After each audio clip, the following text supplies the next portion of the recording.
జక్కని తగిలాడు. మరి నీ ఇంట్లోనే ఉండాలా నేను, నీకోసమే వచ్చా అన్నాడు. నశించిన దాన్ని వెదకి రక్షించడానికే వచ్చా, నీ సంగతి చెప్పడానికి వచ్చా. మరేంటి నువ్వే నీ ఇంటికే అనేటప్పటికి ఇప్పుడు అతను తెలుసుకోవాల్సి వచ్చింది. ఇప్పుడు డబ్బా దేవుడా తెలుసుకున్నాడు. కళ్ళు లేని అందరూ తెలుసుకోవాలా. ఊరా ఏసా? ఏసే.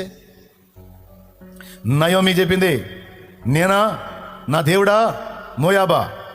చెప్పే లైఫ్ కావాలి నీకు. ఒకవేళ రూతు మోయాబునే కోరుకుంటే వార్పా పోయినట్టు అడ్రస్ లేకుండా పోయేది. కానీ ఆశ్చర్యం చూడు, ఇప్పుడు రూత్ అడ్రస్ మన బైబిల్లోకి వచ్చింది. రూత్ అడ్రస్ కోట్ల మంది ప్రజలకు వచ్చేసింది, తరతరాలకు వచ్చింది. యేసు పేరు వచ్చిన కాడలో, ఆయన కూర్చున్న మ్యాటర్ వచ్చిన కాడలో రూతు టచ్ అయింది. ఒకవేళ నయోమిని విసర్జించి, దేవుని విసర్జించి, ఒకవేళ మోయాబే కావాలి, మోయాబులో పెళ్లి కొడుకే కావాలని పోతే ఓర్ప పోయినట్టు రూతు కూడా అడ్రస్ లేకుండా పోయేది.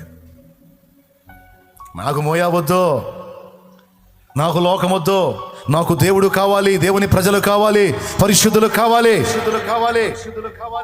పరిశుద్ధుడైన దేవుడు కావాలి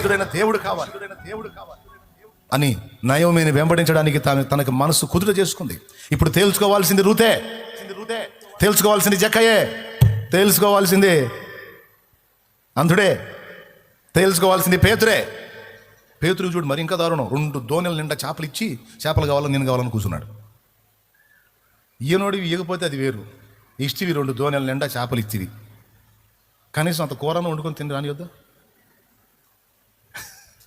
కాదయా, 2 దోణెల నిండా ఇచ్చివి, ఏమో నోరు ఊరుతుండే చూస్తుంటే. డబ్బులు కనపడుతున్నాయి వాటిలో, మంచి ఫ్రై కనపడుతుంది, కూర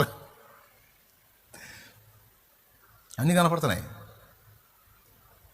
మళ్ళీ నిలబడి అయ్యా నేనా చేపలా నేనా?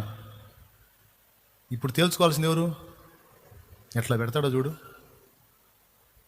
చేపలేం ఆకర్షిస్తుంటాయి. హలో బ్రదర్, ఫుల్ సౌండ్ అవుతావు. 2 దోణెలు నువ్వు సంవత్సరం పెట్టిన రావిని ఒకేసారి 2 దోణెలు నిండా చేపలు.